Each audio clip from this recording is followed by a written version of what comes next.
You're not entertaining unity. So, anong magiging mo with that? Like, why are you spending so much time or effort to derail a group or a person to malign or like to demoralize people and individuals, especially kung iisa lang naman yung pinaglalaban natin. Ako nga, always yung pakiusap ko, please, let's focus on our goal. Let's stop like, alam mo yung out of topic. Right. Ganito yan. Sa akin ako lang to. Akin lang to. Go ahead. Kung sira ulo yan.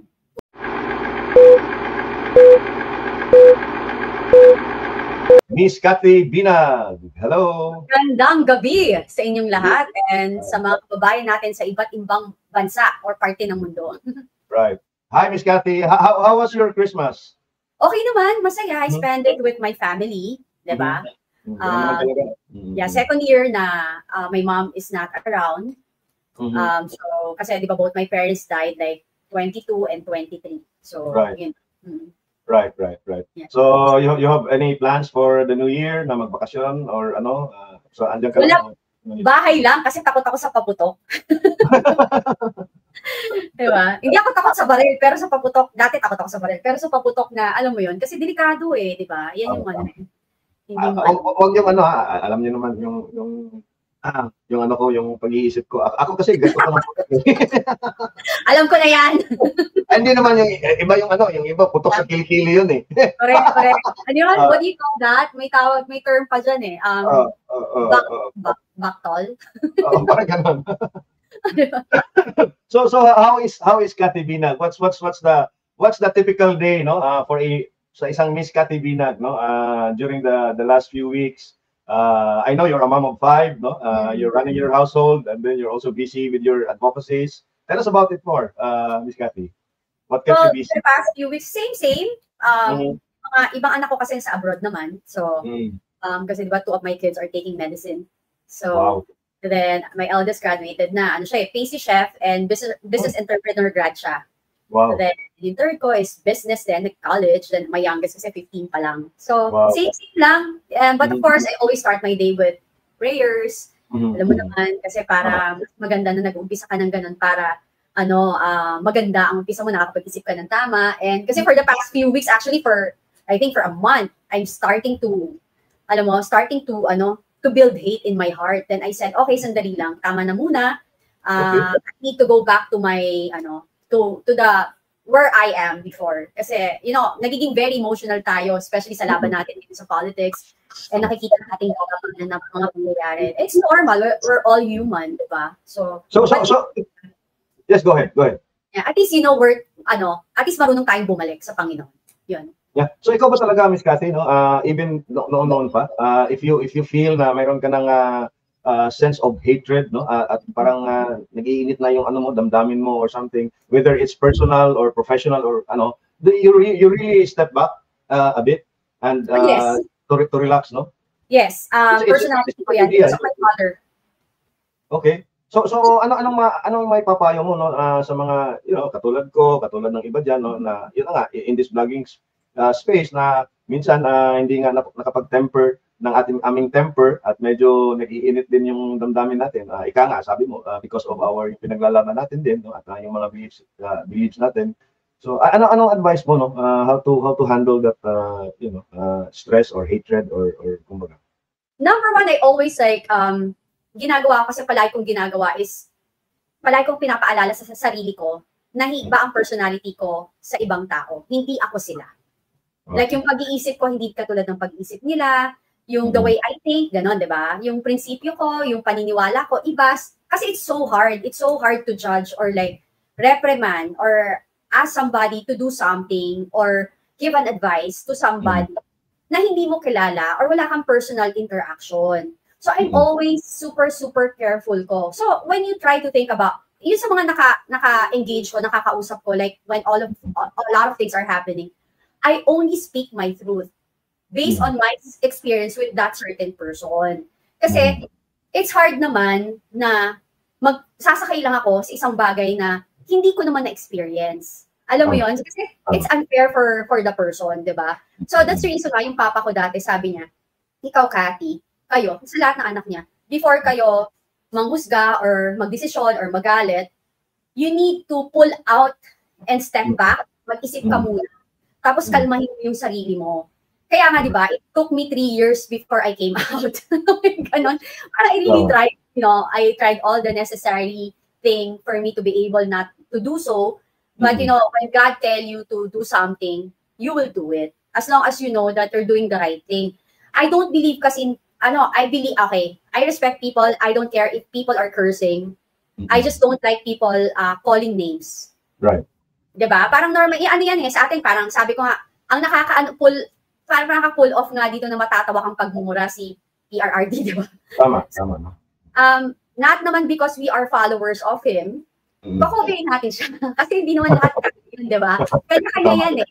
So, yun lang. So, ako rin naman, ako nga lately, natututo na ako, naggagalitin na rin ako. Kaya nga, I pull back and I try to, parang like may mga nagagalit, I try to explain and tell them yung mga sitwasyon. But of course, if you're very emotional and nasaktan, kasi I'm not them, hindi naman ako yung naapektuhan nito. But of course, I'm affected in a way kasi I know all of them in a way. Di ba? Pwede lang na may magic ako eh. Di ba? Parang, ting, okay, bati-bati na. Which brings me to our first topic of tonight, no? I suppose, no, na naririnig mo, nakikita mo, nababasa mo, yung mga awayan sa mga kapwa vloggers ko, mga Duterte supporters, no? Na umabot na nga sa social media ang kanilang mga disagreements, no, to a point na minsan nag-aanohan na sila hindi ka nais-nais, but in any case, no, mga independent thinking persons naman sila, so they know what they're doing. Without mentioning any names, no, Miss Cathy, what do you think, no, sa mga nangyayaring ito, no, sa mga nangyayaring ganyan ng awayan? Do you think na merong personal lang yan nila at halimbawa, no, sa sinasabi mo na nga, no, na personal na hindi pagkauunawaan, or there is an effort, there is a hand, an invisible hand behind manipulating one or two or many people na magkaganito, considering na yung mga may mga problema, no, may mga issues ngayon ay kapwa, no, sumusuporta sa mga Duterte, and they have considerable followers on Facebook, subscribers on YouTube. What do you think, Miss Cathy, no, because you know them personally. I know them personally as well, although hindi naman gaano kalalim yung pagkakilala ko maliban dun sa isa. Pero what do you think, Miss Cathy? What do you think, Miss Cathy? Personal na hindi pagkaunawaan or mayroon talagang deliberate effort, no, by somebody na magkaganito? Ako, alam mo, sa totoo lang, right now, lahat posible. I'll be honest, lahat possible. But I don't want to entertain all those negativity. Right. Why? Because hindi tayo magbe-benefit sa laban na gusto natin or goal na gusto nating mangyari. Kasi una, you're entertaining hate. You're not entertaining unity. So, anong magiging mo with that? Like, why are you spending so much time or effort to derail a group or a person, to malign or like to demoralize people and individuals, especially kung iisa lang naman yung pinaglalaban natin. Ako nga, always yung pakiusap ko, please, let's focus on our goal. Let's stop like, alam mo yung out of topic. Right. Okay, ganito yan. Sa akin ako lang to. Akin lang to. Go ahead. Kung sira ulo yan, kung nangloloko yan, kung for the clout lang yung mga ginagawa ng mga yan, dapat lalo natin hindi entertaining. Dapat hindi natin talaga sinasagot, hindi natin sinishare, hindi tayo nagko-comment. Kasi if you're talking about them, and if gumukuha lang sila ng following at saka ng attention, and then by next year, Trojan horse pala sila, eh di binigay mo yung platform sa kanila, di ba? Na, ayan, napansin kasi pinag-uusapan siya. So we need to stop like giving that attention. Kasi, kasi ang Trojan horse ganun eh. I'm not saying kasi ang Trojan horse, pero ganun kasi siya. She or he loves attention.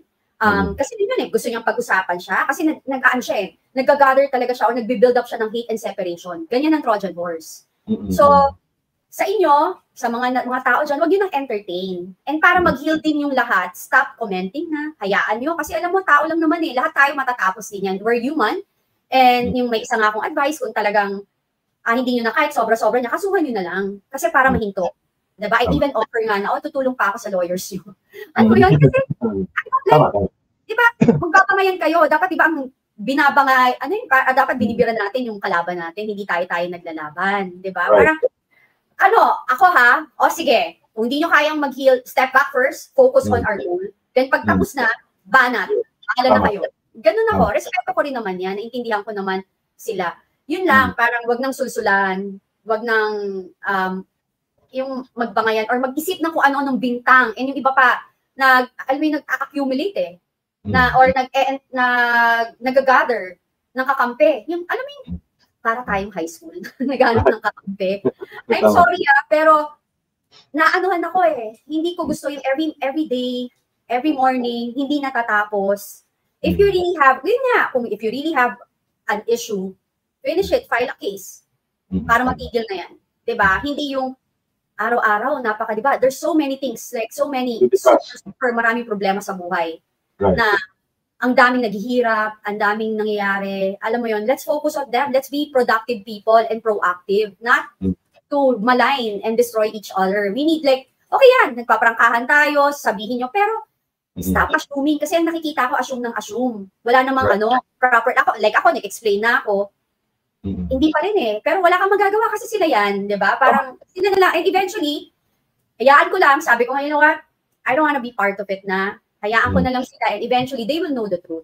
Lalabas din naman yung katotohanan. And sabi ko nga isa pang advice ko, yung mga wala namang, ang Diyos naman marunong ilalabas yung katotohanan, magsi-self-destruct yung mga tao, yung nagpapanggap na nagmamalasakit, hindi pala, alam mo yun, walang lihim na hindi nabubunyag. Yun lang yung sa akin.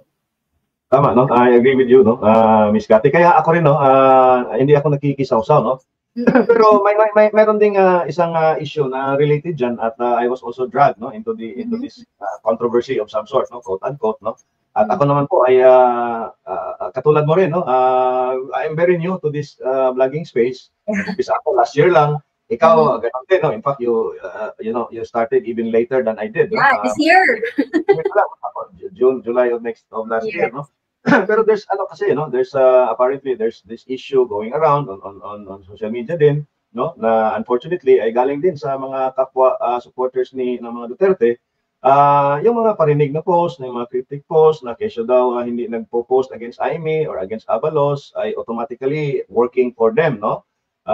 And ako nga din ay natag, no, doon sa mga post na yon under the comments, no, tinatag ako ganyan. Marami din, no, na mga ewan ko bakit ako natag, no. Yung mga malalaking vloggers na naman natag doon, ako ay natag din.